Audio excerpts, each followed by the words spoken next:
உச்சிஷ்ட மகா கணபதி நமக. ஸ்ரீ வேலப்பதேசிகரை போற்றி. என் குருமர் அனைவருக்கும் வணக்கம். நான் உங்கள் ஸ்ரீ சுபம் ஜெயக்குமார். ஸ்ரீ சுபம் ஜோதிடத்தின் வாயிலாக உங்களை சந்திப்பதில் பெரும் மகிழ்ச்சி. இன்னைக்கு தமிழ்நாட்டில் ஹாட் டாபிக்காக போயிட்டு இருக்கிற விஷயம் என்ன அப்படின்னா, ஈரோடு கிழக்கில் யார் ஜெயிப்பா அப்படின்னு. இதுக்கு பிரசனம் போட்டு நான் பதில் எடுத்து வச்சுட்டேன். அது ஈரோடு கிழக்கில் இருக்கிற அந்த கிழக்குன்னு தெரியாது, ஈரோடுக்கார் ஒருத்தர் ஒரு கட்சியில் இருக்காரு.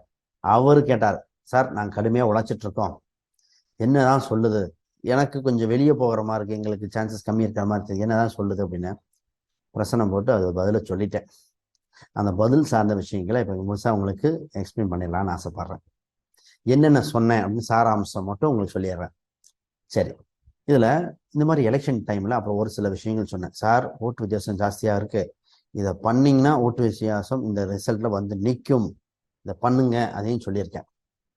சரி, என்ன அப்படின்னா, கூட இந்த மாதிரி வாக்கு சேகரிக்க இந்த நட்சத்திர ராசிக்காரங்களை கூட்டிட்டு போங்க, அதெல்லாம் எடுத்து கொடுத்துருக்கு, இதெல்லாம் பண்ண முடியும் ஜோதிடத்துல.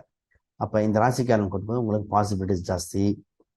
ஏன்னா இவரை போனால் அவங்களுக்கு ஏற்றப்பட்ட ஆட்களுக்கு அவரோட கம்படிட்டரை வீழ்த்தக்கூடிய நட்சத்திரம். நம்ம படைபாலன் மாதிரி வச்சுக்கோங்களேன், அது மாதிரிலாம் சொல்லலாம், சொல்லியிருக்கேன். சரி, நம்ம என்ன சொன்னோன்னு பார்த்துருவோம்.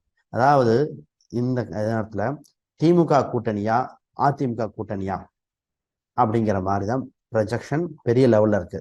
இதை தவிர மற்ற கட்சிகளுக்கு வாய்ப்பு குறைவு. இந்த திமுக கூட்டணி அதிமுக கூட்டணி இதுல எது பிளஸ், என்னென்ன பிளஸ் மைனஸ் அதையும் சொன்னேன். ஃபர்ஸ்ட் திமுக கூட்டணியில கவர்மெண்ட் எம்ப்ளாயி, அப்புறம் அதிகாரத்தில் இருக்காது கவர்மெண்ட் சேலரி வாங்குறவங்க, யூனிஃபார்ம் சொல்லிலு, டீச்சரு, மற்ற எல்லாம் இருந்துக்கிறவங்க, அந்த ஓட்டு இந்த டைம் அதிகமாக வரப்போகுது இவங்களுக்கு, ஆளும் கட்சிக்கு. சரி, அது இல்லாமல் வேற டிஸ்ட்ரிக்ட்ல இருந்து இங்கே வந்து செட்டில் ஆயிருப்பாங்க இல்லையா, அவங்க ஓட்டும் அதிகமாக இவங்களுக்கு வரப்போகுது, இவங்களுக்கு இது பிளஸ். ஏடிஎம்கேக்கு அந்த கூட்டணிக்கு என்ன சொன்னோம் அப்படின்னா, அவங்களோட கூட்டணிக்கு சமுதாய ஓட்டு. அப்போ உதயத்தில் பார்க்கும்போது ஆருடத்தில் பார்க்கும்போது என்ன வந்ததுன்னா, செவ்வாய் சந்திரன் காம்பினேஷன்ல வந்தது. அப்போ அந்த சமுதாயம் சார்ந்து, உறவு முறை சார்ந்து அந்த மாதிரி இருக்கிற ஓட்டுகள் அதிகமாக வந்தது, இந்த காம்பினேஷன் வந்தது. ஓட்டு வித்தியாசம் பார்த்தீங்கன்னா அரௌண்ட் கிட்டத்தட்ட ஒரு 16,000 ஓட்டு வித்தியாசம் வந்தது. சரி, அதுல இன்னொன்று வேற வந்தது. ராகு கேது அந்த சாராம்சம் நட்சத்திரம்லாம் பார்த்தீங்கன்னா டிஎம்கேக்கு சாதாரணமாக வந்தது, அது ஏடிஎம்கேக்கு உண்டு, கொஞ்சம் ஆவரேஜாக இருந்தது. இந்த விஷயத்துல எக்ஸ்பிளைன் பண்ணிட்டு 16,000 ஓட்டு வித்தியாசத்துல ஒரு குறிப்பிட்ட கட்சி ஜெயிக்க போகுதுங்க அப்படின்னு. அந்த கட்சி நான் பேரே நான் சொல்லலாம், எலெக்ஷனுக்கு முன்னாடி சொல்லக்கூடாது,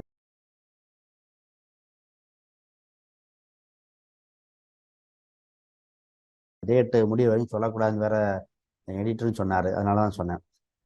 எலெக்ஷன் டேட் முடிஞ்ச உடனே அடுத்த வீடியோ வந்துடும் பப்ளிஷ். ஆல்ரெடி இந்த வீடியோ ஷூட் பண்ணி வச்சிருக்கு, பட் அடுத்த வீடியோ வந்துடும். சரி, இப்போ இது ஓட்டு வித்தியாசம் அப்படின்னு பார்த்து 16,000 ஓட்டு வித்தியாசம் இருக்கும். ரெண்டு கட்சிகளும் டஃப்பாக இருக்கும். இதை மற்ற சுயாட்சி இதுக்கெல்லாம் வாய்ப்பு குறைவு. இதில் இன்ஃப்ளூயன்சஸ் சம்மந்தப்பட்ட விஷயங்கள்லாம் இருக்குமானா உண்டு, பார்ப்போம்.